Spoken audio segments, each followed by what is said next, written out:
겠습니다. 우리 이제 다 같이 일어나셔서 마태복음 6장 3절 4절 말씀을 우리 한 목소리로 읽고 합독하도록 하겠습니다. 마태복음 6장 3절 4절입니다. 같이 읽습니다. 너는 구제할 때에 오른손이 하는 것을 왼손이 모르게 하여 내 구제함을 은밀하게 하라. 은밀한 중에 보시는 너희 아버지께서 갚으시리라. 아멘. 자리에 앉겠습니다. 오늘 첫 새해의 이 주일날 저는 유일한 청중 앞에서 한 해를 시작하라라는 이 말씀으로 여러분과 은혜를 나누고자 합니다. 우리나라에 가장 존경받는 장군이 있다면 아마 이순신 장군일 겁니다. 그런데 영국 사람들에게 물어보면 가장 존경하고 사랑하는 장군 중 하나를 19세기의 위대한 크리스찬이자 장군이었던 찰스 고든 장군을 듭니다. 이 찰스 고든 장군은 18세기 여러 국제 정세가 굉장히 혼란하던 시기 아닙니까? 19세기. 그래서 청나라에서 벌어진 아편 전쟁 통한 그 이후에 그 태평 천국의 날이 굉장히 국가적으로 어려움을 끼쳤는데 그때 청나라에 파견되어서 이 난을 진압하기도 한, 그래서 중국 황제의 치하를 받기도 하고, 또 당시 영국의 식민지 그런 시대였는데 이집트와 수단에 식민지이지만 총독으로 들어가서 그곳을 섬겼는데 이 고든 장군이 달랐던 것은 점령군으로 분명히 들어가 있긴 했지만 그곳에서 사람들을 대하는 모습이나 그가 자기를 희생하는 모습이 상대방의 사람들에게도 귀감이 되었습니다. 이집트와 수단의 총독을 영입했는데요. 근데 그 가는 곳에서 기독교와 무슬림 사이가 막 전쟁이 일어나고 다툼이 있으면 그걸 중재하고, 또 당시에 노예제를 폐지하기 위하여 자신의 인생을 다 드린, 정말 당시에 식민지 이슬람 원리주의자들도 존경했던 그런 장군으로 기록되어 있습니다. 그가 이제 자신의 사역을 다 마치고 은퇴할 때에 영국 정부는 이 고든 장군에게 모든 자기와 그리고 포상금을 많이 준비했지만 고든 장군은 그걸 다 마다하고 딱 하나, 금으로 만든 작은 메달 하나만을 허락했습니다. 그런데 1885년 이 고든 장군이 죽었을 때에 사람들이 그의 유품을 정리하면서 이 메달을 찾았습니다. 근데 메달이 보이지가 않는 거예요. 메달의 행방을 수소문해 보니까 10년 전, 그가 죽기 전 10년 전에 영국에 대흉년이 들었을 때에 그 장군은 그 메달을 녹여서 팔아가지고 굶주린 자들에게 그것조차 나누었던 것이었습니다. 그 이후에 발견된 고든 장군의 일기장에 이렇게 쓰여 있었다고 합니다. 이 세상에서 내가 가장 귀하게 여기던 마지막 물건을 오늘 가장 소중한 국민에게 바쳤다. 참 오늘날처럼 종교든 정치든 권력과 지위를 가진 사람들이 초심을 잃고 변하는 모습이 너무나 많은 이 세상 속에서 이 고든 장군의 이야기는 우리에게 굉장히 귀감이 됩니다. 어떻게 이런 삶을 살 수 있었을까? 어떻게 변질되지 않고 이런 삶을 그가 살아냈을까? 오스기니스의 소명이란 책자에서 이 고든 장군의 삶은 말 그대로 소명의 삶이었다라고 평가하면서 이 고든 장군이 스스로 했던 말을 한 대목을 이렇게 기록합니다. 인생을 살아가면 살아갈수록 난파당하지 않기 위해서는 북극성의 의거에서만 방향을 조정하는 것, 한마디로 하나님 한 분에게만 맡기는 것이 필요하다는 사실을 더 많이 느끼게 된다. 그리고 결코 사람의 호의나 미소에 주목해서는 안 된다는 것을 깨닫게 된다. 그분이, 하나님이 당신에게 미소 짓고 계신다면 사람의 미소나 찡그림에는 상관할 필요가 없기 때문이다. 우리 인생에 난파당할 만한 위기가 얼마나 많이 있습니까? 시간이 지나면 지날수록 인생의 이런 위기는 늘 찾아오는 것 같습니다.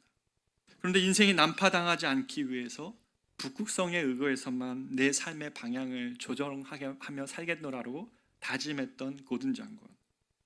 하나님의 미소에 집중하고 사람들의 환호나 평가에 얽매이지 않겠다. 사람들의 평가로 자신의 인생을 정하지 않겠다라고 그는 마음에 품고 살았기 때문에 고든은 이런 소명의 삶을 살 수 있었습니다. 여러분, 새로운 한 해가 시작되었습니다. 아마 많은 결심을 하셨을 겁니다. 운동을 못했던 분은 운동, 자기개발, 다이어트, 공부, 사업적 계획, 여러 가지를 아마 계획하셨을 것입니다. 여러분, 그런데 이런 것들이 다 우리 가운데 중요하고 연초에 시작할 때에 우리가 다짐하고 또 노력해야 되는 것들이지만, 더 중요한 것이 있다면 이런 모든 것들을 떠받치고 있는 가장 근본적인 차원의 점검이 우리에게 필요한 것이죠. 그것은 무엇입니까? 내 삶의 존재 목적입니다. 2025년 내 삶의 존재 목적이 분명하고도 확고하게 서 있어야 이것 위에 다른 것들을 세울 수 있는 것입니다. 고든 장군처럼 내 삶에 일어나는 하나하나의 문제에 집중하며 대응하는 것이 아니라 내 삶의 북극성이 무엇이었지? 내가 쫓아가야 될, 바라봐야 될 방향이 무엇이었지? 내 삶의 이유가 무엇인지를 우리가 점검할 때에 그 위에 다른 것들을 세울 수 있는 것입니다. 도스토예프스키. 네. 일부 때는 발음을 잘했는데, 네. 도스토예프스키가 쓴 그 까라마초프의 형제들이라는 책을 여러분 좀 아실 겁니다. 그 책의 한 구절에는 이런 말이 있습니다. 인간 존재의 비밀은 그저 생존하는 것뿐 아니라 무엇인가 확실한 것을 위해 사는 것이다. 자신이 무엇을 위해 사는지 확고하게 이해하지 못했다면 인간은 삶을 수용할 수 없고 지구상에 살아남기보다는 오히려 자신을 파괴하게 될 것이다. 인간은 무엇이라는 겁니까? 그저 생존하는 존재가 아니라는 것이죠. 무엇인가 확실한 것이 자신의 마음 안에 있어야 된다는 것입니다. 자신이 무엇을 위해 사는지를 확고하게 이해하지 못한 인생은 삶을 수용하는 것도 어려울 뿐만 아니라 오히려 자신을 파괴하는 경우가 훨씬 많다는 것입니다. 여러분, 동의되지 않습니까? 내 삶이 무엇을 위해 사는지 확고하게 살아가야 거기에 다른 것이 주어져도 그런 것이 나를 해치는 것이 아닌데, 내 삶의 존재 목적이 확고하지 않으니까 다른 것들이 나를 파괴하는 겁니다. 예를 들어 볼까요? 부나 권력, 지위, 지식, 명예, 이런 것들이 우리 삶에 만약에 그 자체가 목적이면요, 무엇인가 자신의 확실한 인생의 목적이 없이 이것들이 주어지면 이것들은 얻어도 허무한 것이 되고, 어떨 때는 보십시오, 부가 사람을 망가뜨리는 경우도 있습니다. 권력이 사람을 망가뜨리기도 하죠. 지식이 망가뜨리기도 하고요. 그리고 명예를 지키다가 망가뜨려지기도 합니다. 어떨 때는 그것들이 정말 자신을 파괴하는 데 다 쓰이고 만다는 것입니다. 너무나 맞지 않습니까?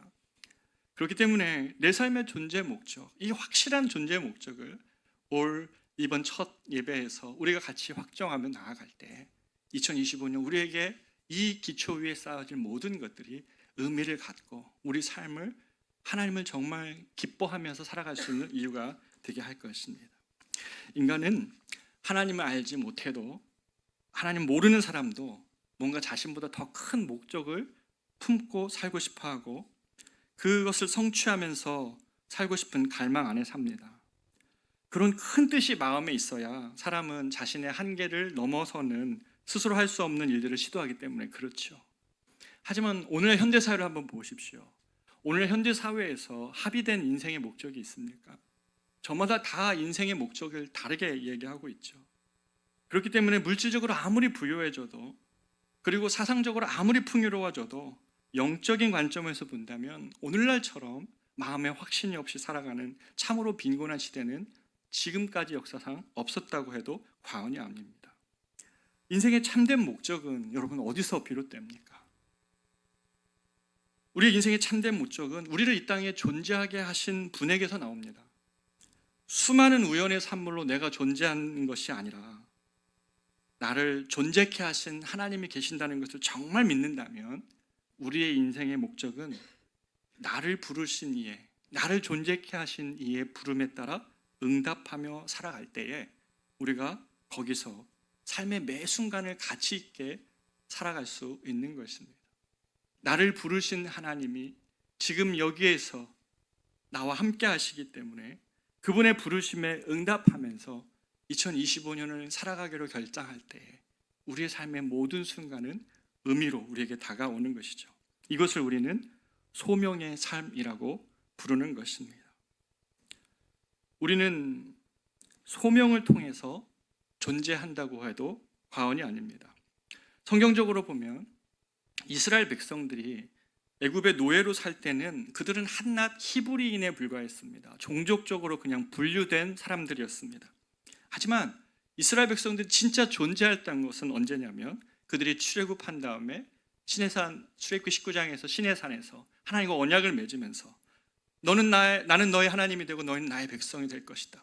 그러면서 너희는 열방의 제사장 나라가 되라는 이 소명을 받았을 때에 그들은 더 이상 이제 히브리인이 아니죠.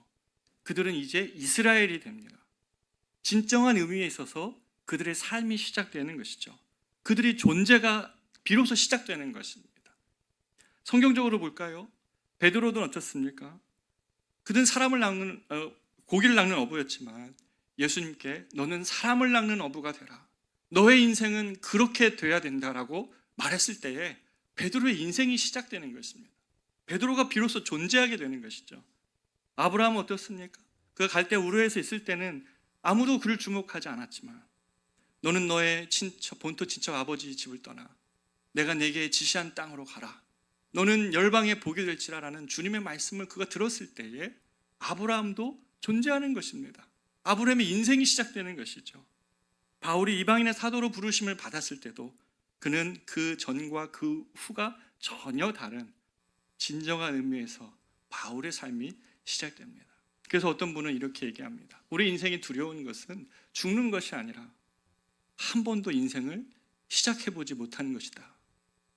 하나님 앞에서 내가 내 인생의 삶의 방향을 정하고 주님 때문에 삶이 시작되어지고 주님 때문에 문제를 만나도 이겨내고 나를 부르신 그 소명을 이루기 위해서 시작하는 그 삶을 한 번도 시작해 본 적이 없기 때문에 내 인생이 죽는 것이 두려운 것이 아니라 시작해 보지도 못하는 것이 두렵다라는 어떤 분의 이 고백은 우리를 향한 이야기이기도 합니다. 그렇기 때문에 소명의 삶이란 다른 삶이 아니라 믿음의 삶이라고 말할 수 있습니다. 믿음을 갖고 살아간다는 것은 나를 세상 속에서 부르신 하나님의 부르심에 응답하며 사는 삶을 의미합니다.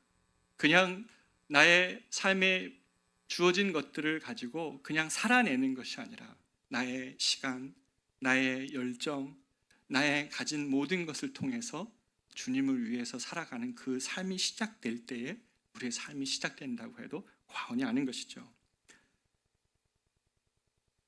그런데 이런 삶에는 특징이 있습니다. 이런 소명의 삶에는 바울이 처음 그리스도인이 되온 골로새 성도들에게 했던 말 속에서 이런 삶의 특징을 볼 수 있는데요. 그것은 바로 그 소명의 삶은 우리를 부르신 우리 삶의 유일한 청중 대신 하나님 앞에 사는 삶입니다.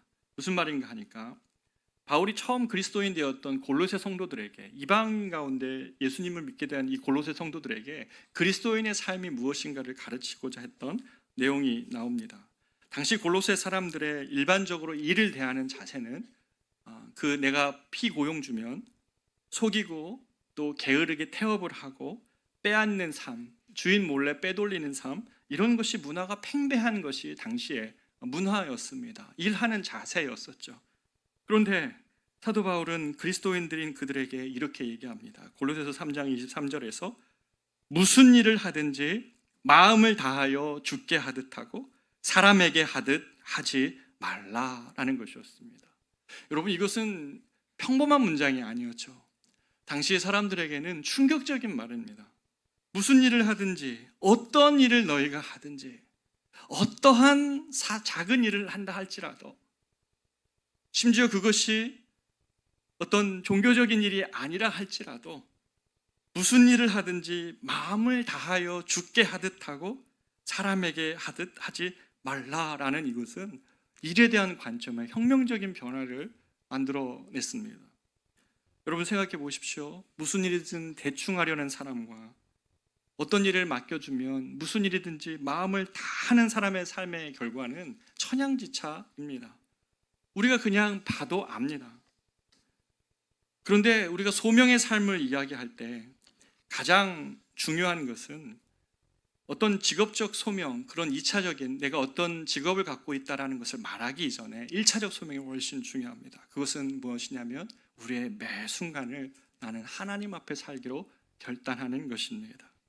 죽게 하듯 하나님 내가 살아가겠습니다 라고 결단하는 것입니다. 사람이 보든 보지 않든 1차적으로 모든 일을 주님께 하듯 살아가기로 결단하는 삶을 하나님이 주목하고 계신다는 것입니다.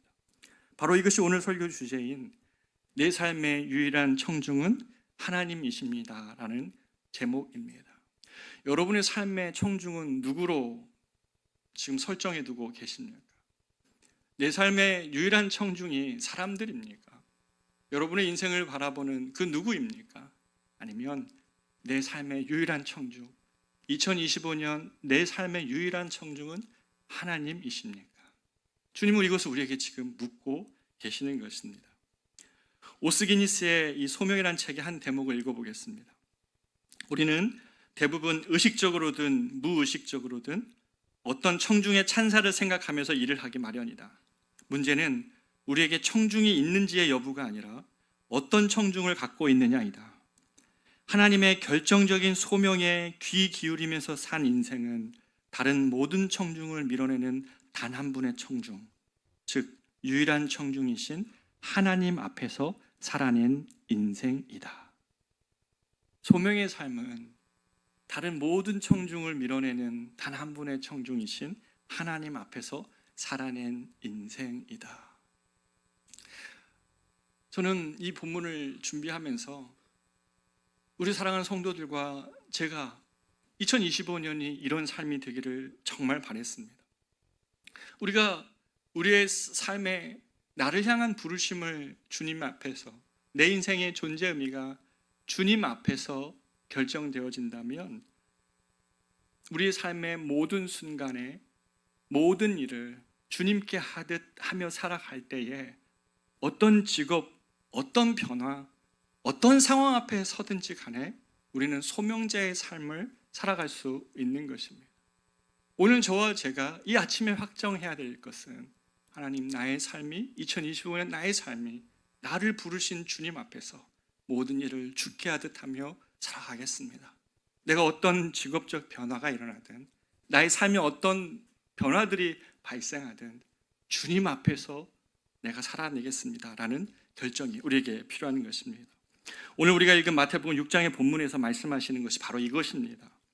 예수님께서 제자들에게 말씀하시면서 이런 말씀하셨습니다. 너는 구제할 때에 오른손이 하는 것을 왼손이 모르게 하여 내 구제함을 은밀하게 하라. 은밀한 중에 보시는 너희 아버지께서 갚으시리라고 말씀하셨습니다. 생각해 보십시오. 세상의 대부분 사람들은 자기가 한 선행을 선전하죠. 막 사진을 찍고 기념을 남기고 그것을 언론에 공표하고 남에게 인정과 존경을 받기 위해 선행을 하는 것이 인간의 보편적 심리라면 성경은 남은 알지 못하는 은밀한 구제, 그것을 그리스도인의 삶으로 성경은 말씀하십니다. 왜 그렇습니까? 왜 이렇게 말씀하십니까? 그것은 성도의 삶은 우리 삶의 유일하고도 진정하신 청중이 하늘 하나님께 있다는 것, 하늘 아버지가 계시다는 것을 믿기 때문에 그렇습니다. 그래서 은밀한 구제가 가능합니다. 남이 알지 못해도 주님께 하듯 그 일을 감당해내는 것입니다. 회사에서나 어디에서나 성도인 저와 여러분이 이 세상에서 그리스도인으로 산다는 것은 남이 알지 못하지만 주님께서 이 일을 알고 보고 계신다는 그러한 마음으로 죽게 하듯 그 일을 감당해내는 것이 그리스도인들이 삶을 대하는 자세라고 주님이 우리에게 가르쳐 주시는 것입니다. 예수님은 자신이 부른 제자들에게 하나님은 알고 계신다고 말씀하십니다. 하나님은 보고 계신다는 것을 강조하셨습니다. 예수님은 제자들에게 하나님은 참새가 땅에 떨어지는 것도 아신다. 그리고 하나님은 우리의 머리칼까지도 세고 계신다는 것을 주님은 제자들에게 알려주었습니다. 하나님은 이 모든 것을 알고 계시기 때문에 우리가 유일한 청중 대신 하나님 앞에서 살아가는 우리의 삶을 주님이 아신다는 것입니다. 사람들이 주목하지 못해도 하나님을 위하여 살아가고자 모든 일을 죽게 하듯 그 일을 감당해내는 여러분의 그 물도원 하인만이 아는 수고를 주님이 아신다는 것입니다. 여러분, 이것이 모든 것을 변화시킵니다. 이 소명의 삶이 모든 것을 바꾸어냅니다. 일에 대한 태도를 바꾸어내는 것입니다.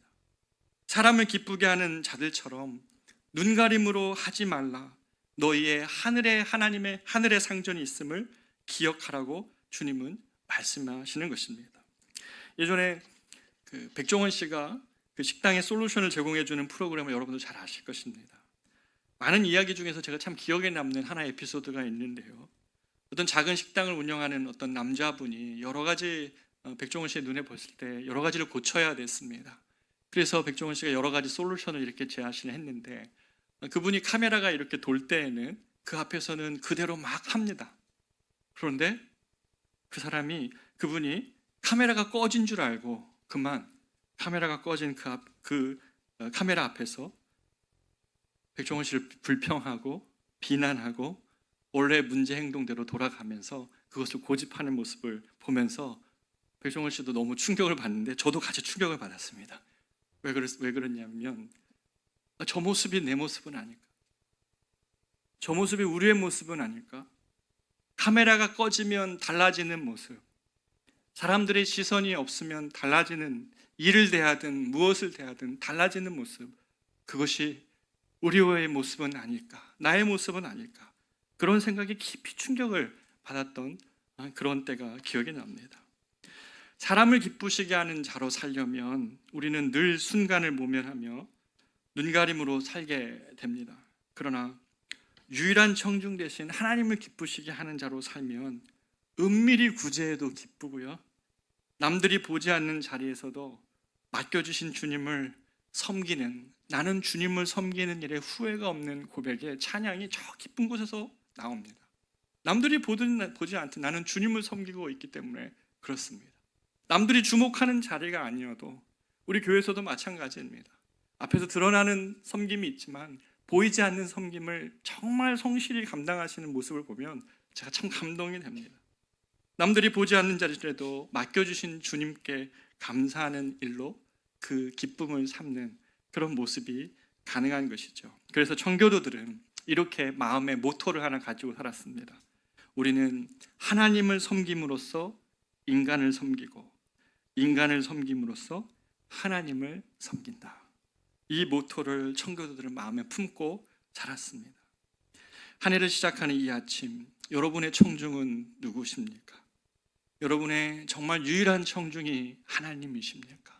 하나님 앞에서 2025년에 내게 닥치는 어떠한 문제 앞에서도 나는 주님께 하듯이 그 일을 감당하겠노라고, 내 삶의 미래는 주님께 맡깁니다.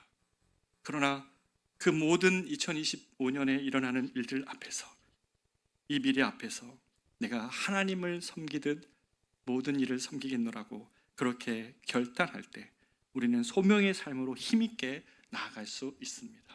이것 위에 우리 2025년에 여러 이야기들이 쌓일 것입니다.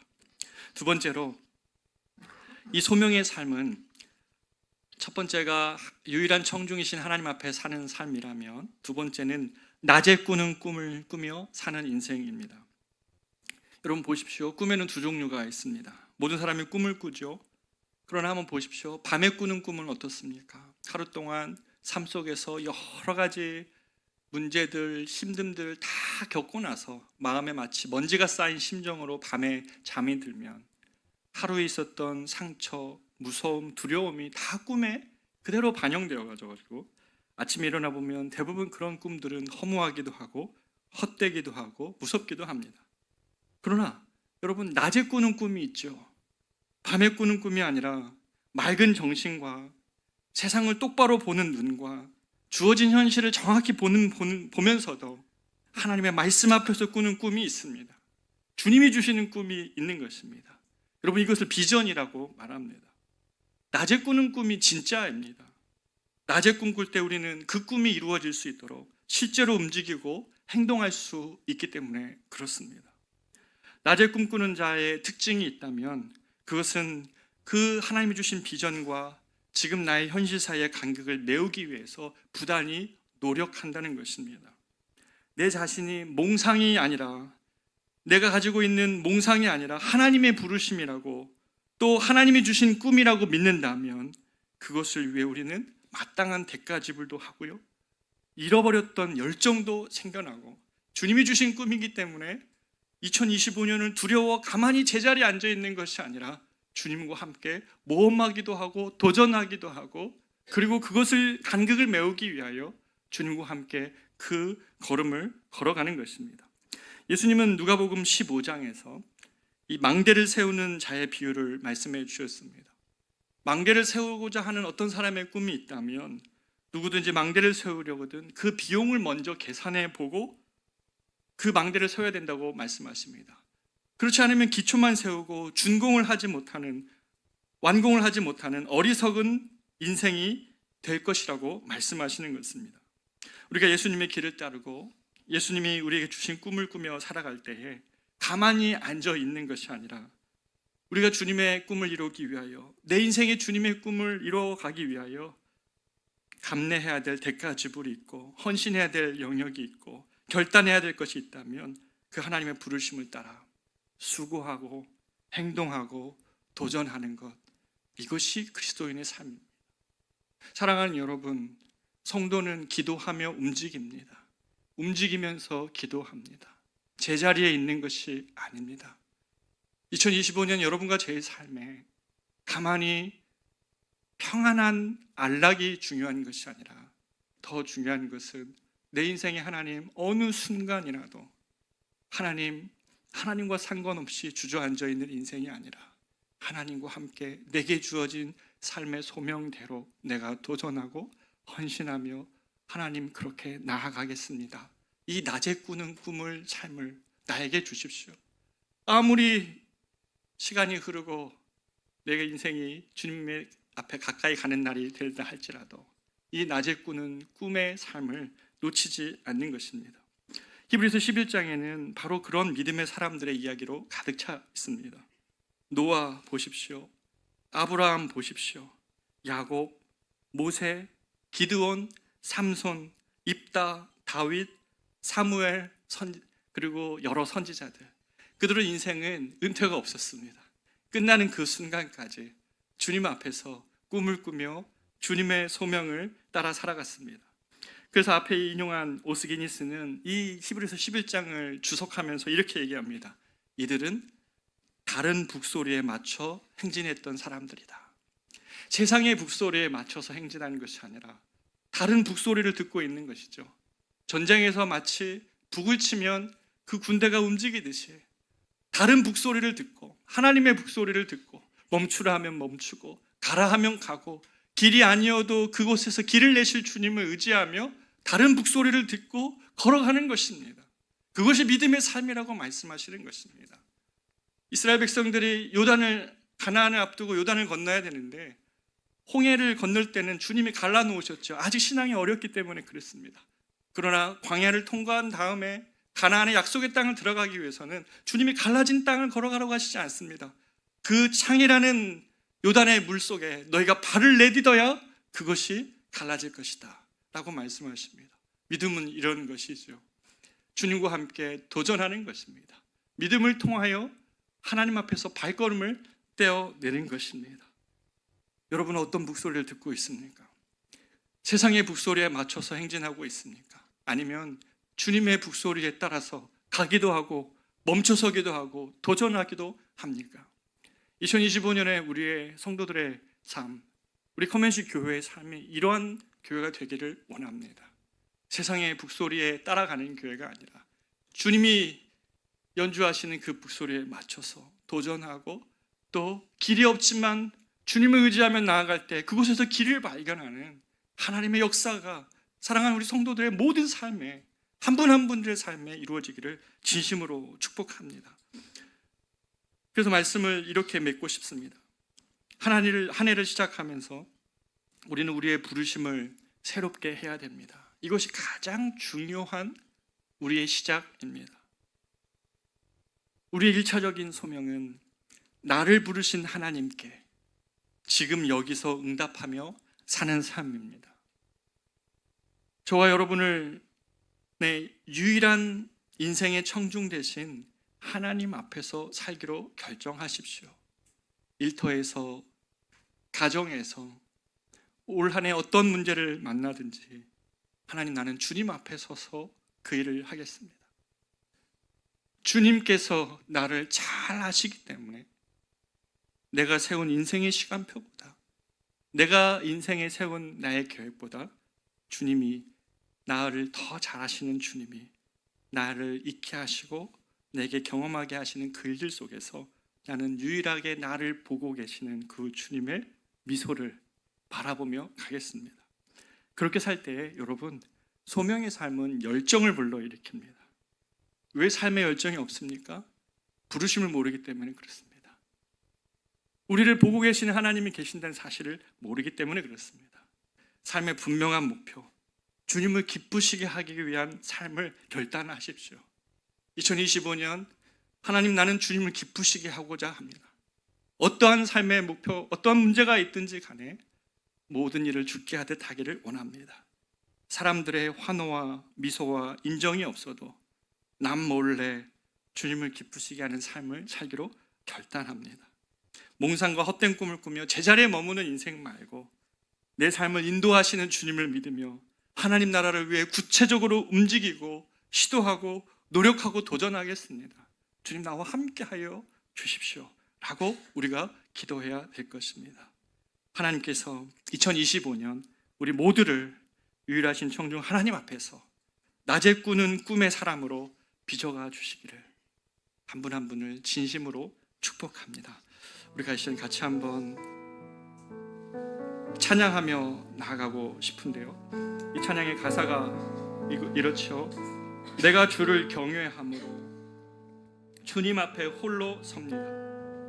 내가 주를 경외함으로 주님 앞에 홀로 섭니다.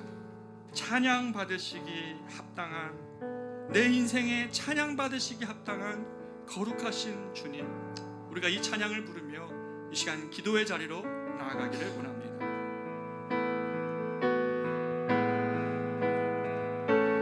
내가 주를 경외함으로 주님 앞에 홀로 섭니다. 찬양 받으시기 합당한 거룩하신 내가 주를 경외함으로 내가 주를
살고 계십니까?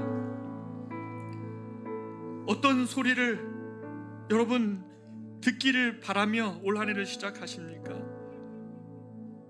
여러분과 제 2025년의 삶을 주님께 의탁하면서 하나님, 내 삶의 유일한 청중 되신 주님 앞에 서서 2025년을 나아가기를 원합니다. 어떤 문제를 만나든지 간에 하나님의 손에서 벗어나는 일 없음을 믿고, 하나님의 손 안에서 주권 안에 벗어나는 일 없음을 믿고, 어떤 일을 하든지 주님께 하듯 하겠습니다. 그렇게 살아내면서 내 삶의 주인이 하나님이심을 고백하며 살아가겠습니다. 낮의 꿈을 꾸며 살겠습니다. 그냥 두려움과 염려로 무너져 있는 삶이 아니라 주님이 나와 함께 하심으로 내가 해보지 못했던, 두려워 떨고만 있었던 그 문제를 믿음으로 걸어가겠습니다. 요단이 그 길을 믿음의 걸음을 뗄 때 열렸던 것처럼 하나님, 2025년에 나의 삶이 주님과 함께 주님 앞에서 하나님 그렇게 살아가는 꿈꾸는 인생 되게 하여 주시옵소서. 우리 교회가 그러한 걸음으로 마땅한 것을 감당하며 나아갈 수 있게 해달라고 우리 같이 한번 기도하며 나아가겠습니다. 기도하겠습니다. 존귀하신 아버지 하나님, 기도합니다.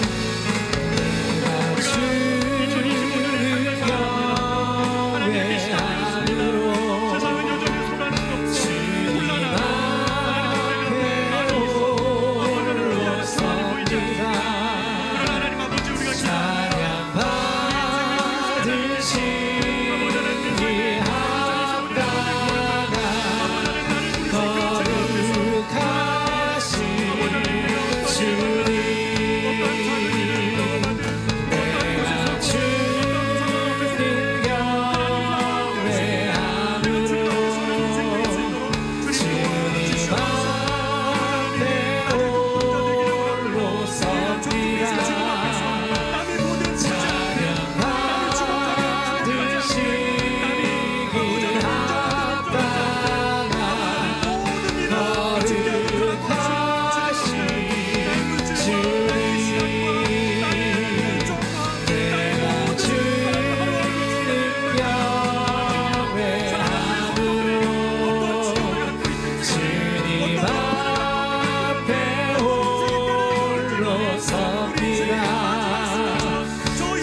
빛으로 부르신 이 찬양 부르시고 축도함으로 예배를 마치겠습니다.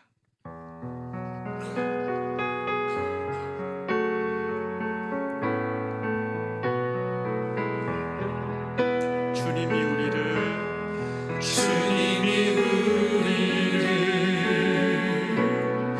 빛으로 부르셨으니 부르심 따라서 나 살기 원해. 거룩한 나라요 주께서 택한 백성이니 주를 의지하여 담대함으로 주님의 빛 이 어두운 세상 가운데 빛을 하소서. 어두운 세상 가운데 거룩함으로 주님의 빛 비추게 하소서. 예수의 이름으로 일어서 주님의 빛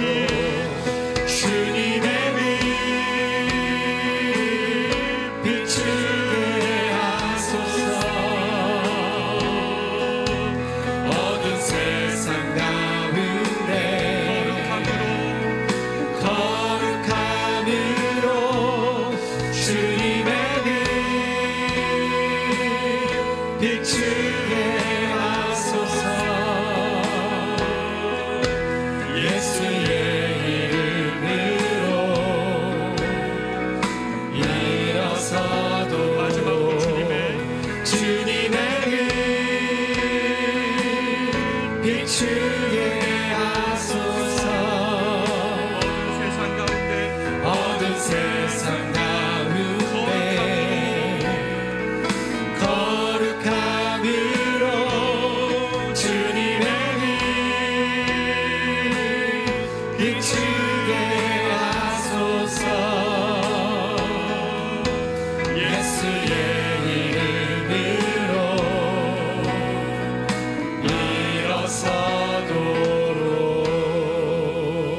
일어서도록. 이제는 우리 구주 예수 그리스도의 은혜와 하나님의 이 세상을 향하신 크고도 놀라우신 사랑하심과 성령님의 우리와 함께 하시며 능력 주시는 은사가 오늘 2025년을 시작하면서 우리의 유일한 청중 되신 주님 앞에 모든 일을 주께 하듯 하기로 결정하며 2025년을 의탁하고 제자리에 머물러 침륜에 빠져 있지 않고 주님과 함께 모험하며 낮에 꾸는 꿈을 삶을 살기로 결단하며 나아가는 사랑하는 우리 모든 성도들의 2025년 하나의 걸음 위에 저들의 일터와 가정과 자녀들의 삶 위에 우리 커맨시 교회와 우리 조국 대한민국의 이 미래 앞에 이제로부터 영원토록 함께 있을지어다.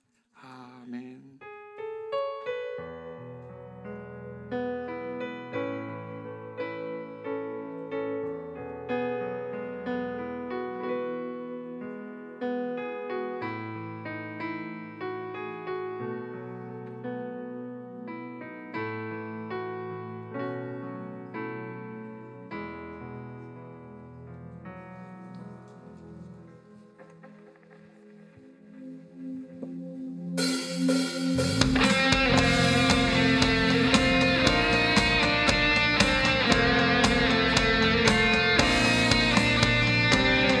기뻐하며 경배하세. 영광의 주 하나님, 주 앞에서 우리 마음 피어나는 꽃. 기뻐하며 경배하세. 영광의 주 하나님, 주 앞에서 우리 마음 피어나는 꽃 같아. 죄와 슬픔 사라지고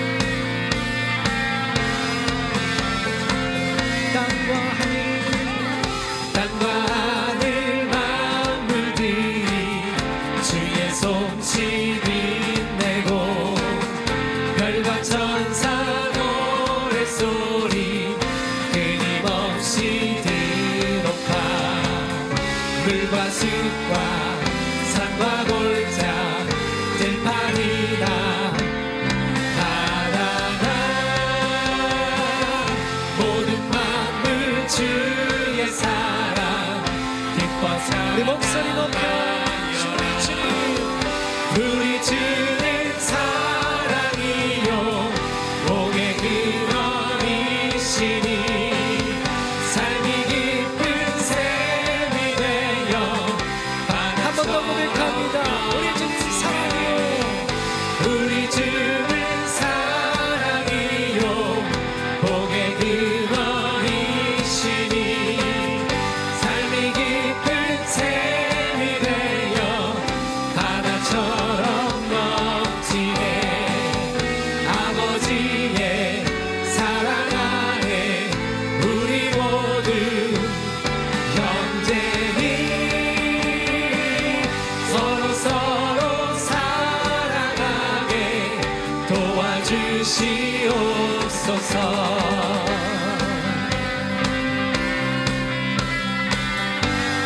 새벽별의 노래 따라 새벽별의 노래 따라 힘찬 찬송 부르니 주의 사랑 줄이 되어 한 번 되게 하시네 노래하며 행진하여 싸움에서 이기고 승전가를 높이 불러 주께 영광 노래하며 행진하여 싸움에서 이기고 승전가를 높이 불러 주께 영광 승전가를 높이 불러 주께 영광 승전가를